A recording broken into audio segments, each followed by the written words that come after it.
शेतकऱ्यांना संपूर्ण कर्जमाफी द्या, राजू शेट्टींची मागणी। जालन्यातील अंबड तालुक्यात अतिवृष्टीने बाधित पिकांची माजी खासदार राजू शेट्टी यांनी पाहणी केली। साष्ट पिंपळगाव, नाथवस्ती आणि विज्ञानेश्वर आपेगाव परिसरात शेतकऱ्यांची स्थिती जाणून घेतल्यानंतर शेट्टी यांनी सरकारकडे ओला दुष्काळ जाहीर करून शेतकऱ्यांना संपूर्ण कर्जमाफी देण्याची मागणी केली आहे। 100% होतंय। सरकारला हे पाहिजेच आहे।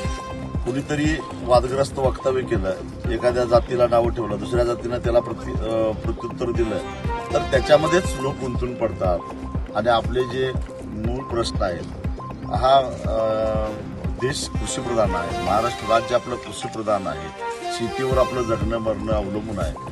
दुर्दैवानं लोकही ते विसरतात आणि नको त्या भ्रामक गोष्टीच्या मागे धावत राहतात। जातीपातीच्या पलीकडे जाऊन शेतकऱ्यांच्या प्रश्नावर, शेतमजुरांच्या प्रश्नावर, आज गेले 3 महिने झालं पाऊस पडतोय सातत्यानं, शेतमजुरांच्या हाताला काम नाही, रोजगार हमीची कामं सुरू नाहीत। काय करायचं शेतमजुरांनी, हातावर पोट असणाऱ्या मजुरांनी काय करायचं, शेतकऱ्यांनी काय करायचं, हे सारे आपले जीवन मरणाचे प्रश्न असताना इकडे कुणाचंच लक्ष नाही। सरकारच्या पथ्यावर पडायला लागलेलं आहे की आपण नको त्या गोष्टीत, नको त्या वादामध्ये व्हावात केल्यामुळं सरकार ओला दुष्काळ जाहीर करत नाही, 2019चा शासन निर्णय लागू करत नाही आणि काहीतरी प्रसाद दिल्यासारखं, अंगार दिल्यासारखं तुटपुंजी मदत द्यायची, त्याच्यातून काही होणार नाही।